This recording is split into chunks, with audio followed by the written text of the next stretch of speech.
discuss regarding the oogenesis.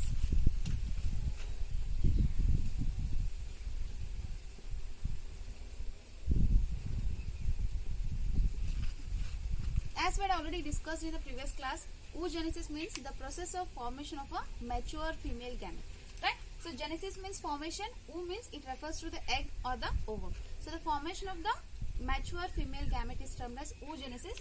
So this oogenesis is going to start right from the embryonic development. Right? So during the embryonic development, there is a formation of a gamete, female gamete mother cells, which are termed as a oogonia.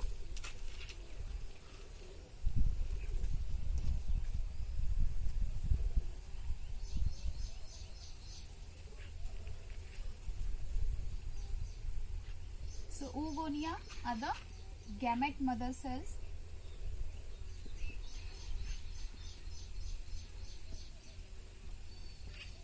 These gamete mother cells are formed during the embryonic development of the female fetus. Right? So these oogonia, they are usually couple of million gamete mother cells are there. It means that 2 million gamete mother cells or the 2 million oogonia are formed in each ovary of the fetus. Right? So after that what happens means, and one more thing is that no more oogonia are formed or added after the birth of the female child. So these oogonia, now they are going to start with the meiotic division, but they are being arrested at the prophase 1 of the meiotic division. Right? So now they are termed as primary oocytes. So these are oogonia, they are also diploid cells. Right? So now these oogonia, they are going to start with the meiotic division, but they are temporarily arrested at the prophase 1 of the meiotic division. So now this stage is termed as a primary oocyte. So now they are termed as primary oocyte. Right? So again this primary oocyte is a diploid one. Right? So now this primary oocyte is covered by a layer of a granulosa cells. So this primary oocyte is covered by a layer of granulosa cells.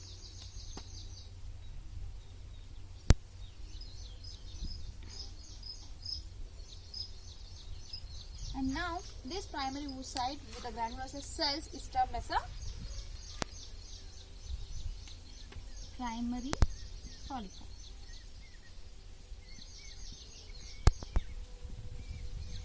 It is again a diploid cell. Right? So what happens during the primary follicle means many of the primary follicles are undergoing degeneration.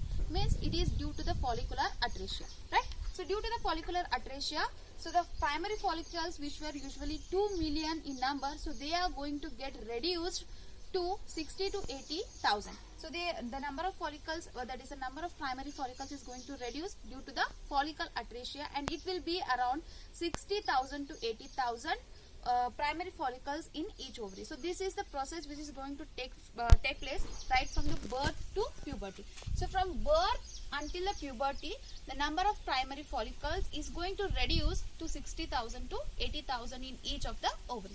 So then what happens means after this puberty, this primary follicle, now they are converted into the secondary follicles. Means by the addition of some more layers of the granulosa cells or the granulosa layer along with the one more thicker layer, so now they are converted into the secondary follicles.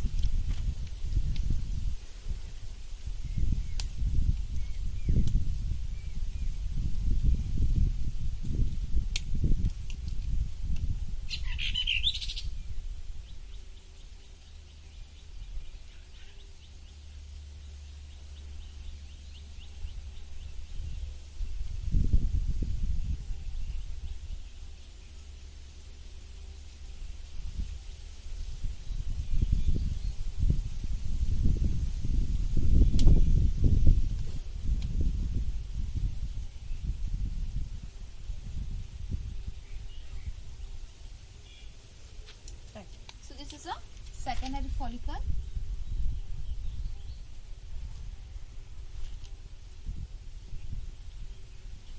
Right? So which is again a diploid. Right? So as they are having a primary oocyte inside them, so they are a diploid cells. So now what happens means soon this secondary follicle is converted into a tertiary follicle, and a characteristic feature of the tertiary follicle is the presence of the antron. So this antrum is a fluid filled cavity which is present in the tertiary follicle.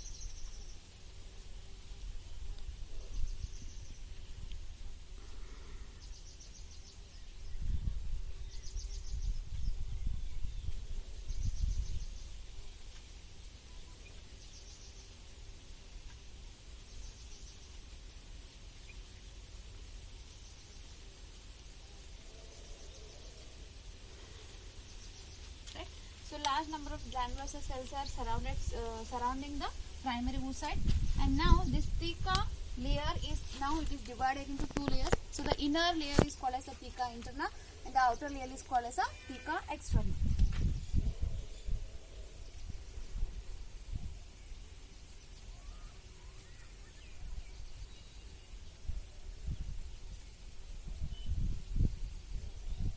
Right? So now this is termed as a tertiary follicle.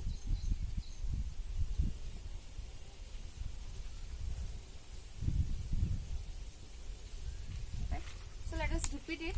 So these are the oogonia or the gamete mother cells which are 2 million in number in each of the ovary, but they are developed during the embryonic development, right? And no more oogonia are formed or added after the birth of a female child. So after that what happens means this oogonia will start the meiotic division, but they are temporarily arrested at the prophase 1 stage of the meiotic division, and that stage is called as a primary oocyte, right? So now this primary oocyte is surrounded by a layer of granulosa cells.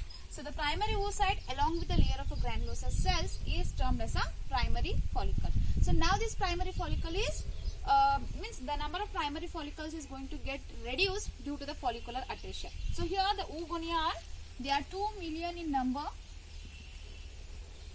in each of the ovary, but here during the primary follicles, so the number is going to reduce to 60,000 to 80,000 primary follicles in each of the ovary. So this is due to the follicular atresia, where the primary follicles are going to get degenerated from the birth to puberty. So from the birth until the puberty, so the number of primary follicles that are left out is 60,000 to 80,000. So then this primary follicle is converted into a secondary follicle by the formation of some more layers of the granulosa cells along with one more layer of a theca layer. So now it is termed as a secondary follicle. Soon the secondary follicle is also transformed or it is converted into a tertiary follicle, and the characteristic feature of this tertiary follicle is the antrum. So this antrum is a fluid filled cavity, and which is a characteristic features of this tertiary follicle. Along with that, the number of granulosa cells is also increased, and this theca layer is converted or it is divided into two layers. So one is a theca interna. So the inner layer is called as theca interna and the outer layer is called as a theca externa. So now one more thing which we have to pay attention is that at this stage, this primary oocyte which is arrested at the prophase 1, it is going to complete its first meiotic division. So after the first meiotic division, what happens means, so this primary oocyte is going to complete its first meiotic division. So meiosis 1 is going to complete and it is going to form two daughter cells. So after the completion of first meiotic division, there is a two daughter cells. So one is a very small cell, whereas the other is a large cell. So this is called as a first polar body. So this is our first polar body and this is the secondary oocyte. Right? So this is a primary oocyte which is present here. So at the tertiary follicle, at this stage, the primary oocyte which is present inside the tertiary follicle, it is going to complete its first meiotic division and it is going to divide into two daughter cells which are not equal in size, right? So one is a very small cell which is called as the first polar body, and the other one is the secondary oocyte. So this secondary oocyte is having a large number of nutrients and it is rich in cytoplasm, right? So now this tertiary follicle is matured, or now it is converted into a Graafian follicle. So now it is called as a Graafian follicle. So what is the main difference in the Graafian follicle is that, so this is now having a secondary oocyte. So it is having a secondary oocyte which is a haploid.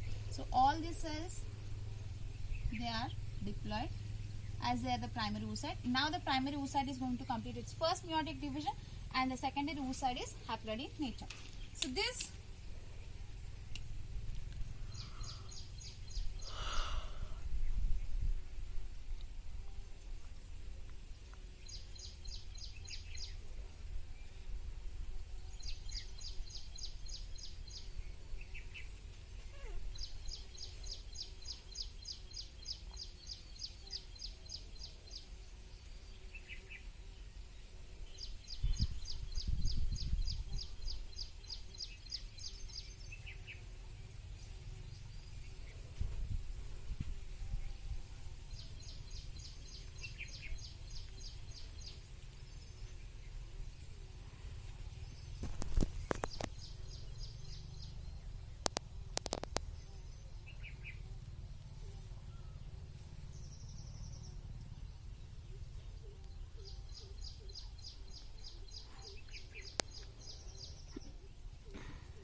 this is now termed as a mature follicle or the Graafian follicle. So it is now a mature follicle or the Graafian follicle, right? So this secondary oocyte is now going to add one more layer which is called as the zona pellucida. So it is going to increase, or it is going to produce a layer of membrane which is termed as a zona pellucida. So now this mature follicle or the Graafian follicle is going to rupture and it is going to release the secondary oocyte. So this Graafian follicle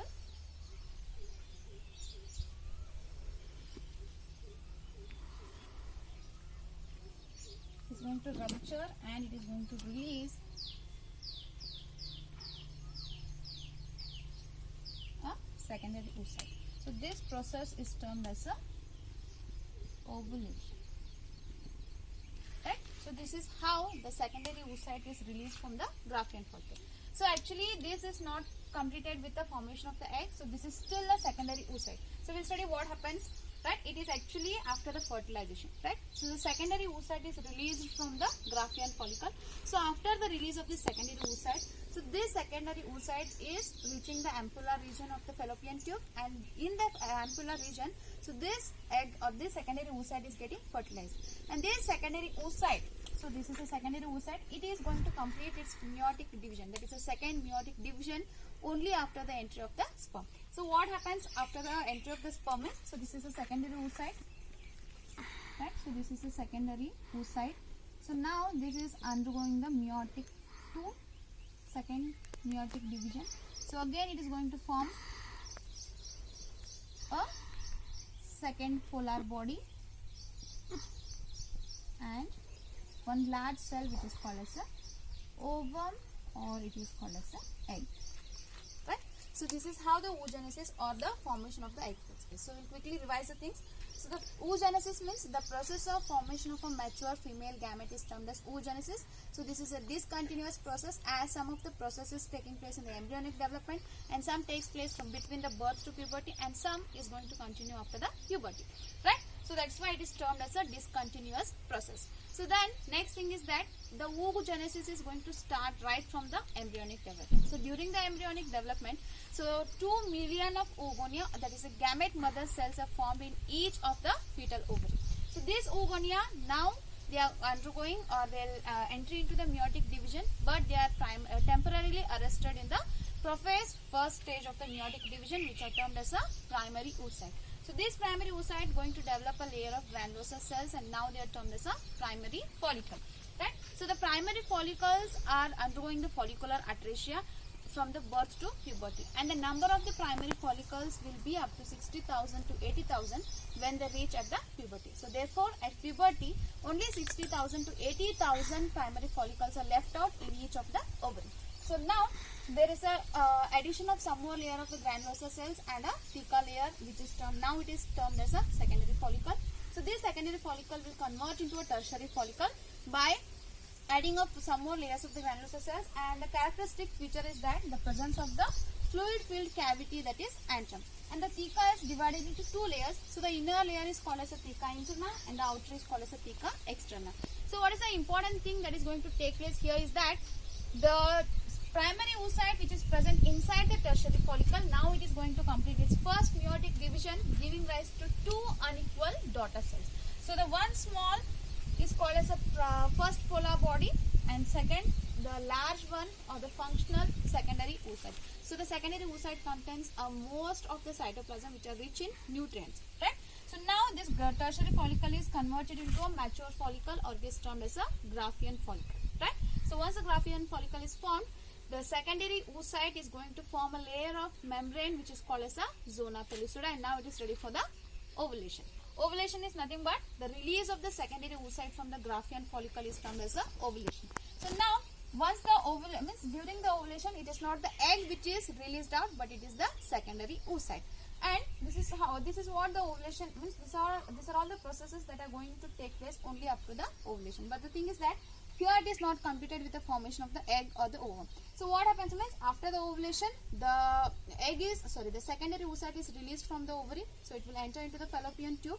So at the ampullar region, it is going to get fertilized. So during the fertilization, the sperm will come in contact with the egg, and when the sperm enters into the egg, so that is when the secondary oocyte is going to complete its second meiotic division, and it is going to give rise to two daughter cells. That is, one is a small, that is two unequal daughter cells. The smaller one is a second polar body, and one is the functional egg or the ovum. So it is clear that the secondary oocyte is not converted into the egg until and unless the egg is going to get fertilized. So with this, the oogenesis is completed, and in the next class we are going to discuss regarding the menstrual cycle. Thank you.